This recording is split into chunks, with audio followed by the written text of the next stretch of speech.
जिंदगी बदलनी है तो अपनी नमाज बदल लो, क्योंकि नमाज ही वो चाबी है जो दिल के बंद दरवाजे खोल देती है। नमाज सिर्फ एक इबादत नहीं, यह मूमन की पहचाना व जन्नत का पासपोर्ट है। जब आप अज़ान सुनते हैं तो यह अल्लाह का बुलावा है, जैसे बादशाह अपने खास बंदे को दरबार में बुलाता है। हर नमाज में हम सूरह उल फातिहा पढ़ते हैं, जिसमें हम रोज अपने रब से सीधे रास्ते के अदा करते हैं। 5 वक्त की नमाजें हमें दिन भर की गंदगी और गुनाहों से पाक करती हैं, जैसे बार बार गस्ल करने से जिस्म साफ होता है। फर्ज रकात की तरतीब: फजर 2 रकत, जहर 4 रकत, असर 4 रकत, मगरिब 3 रकत, इशा 4 रकत। लेकिन असल खूबसूरती यह है कि नमाज हमें सब्र सिखाती है, शिक्र सिखाती है और आजिज़ी सिखाती है।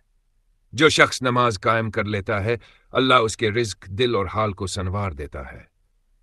दिल को झंझोड़ने वाला सवाल: हम दुनिया की हर चीज के लिए वक्त निकालते हैं, तो क्या अपने रब के लिए 5 वक्त नहीं निकाल सकते? इख्तितामी दुआ: या अल्लाह, हमें ऐसी नमाज नसीब फरमा जो हमें गुनाहों से दूर और तेरी मोहब्बत के करीब कर दे। आमीन। अल्लाह हाफिज।